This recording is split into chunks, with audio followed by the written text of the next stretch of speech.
You ask Tiger to solve. This deals with linear equations with one unknown.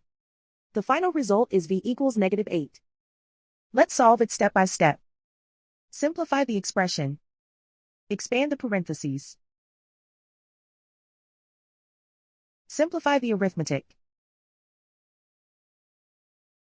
Group all constants on the right side of the equation. Subtract 119 from both sides. Simplify the arithmetic.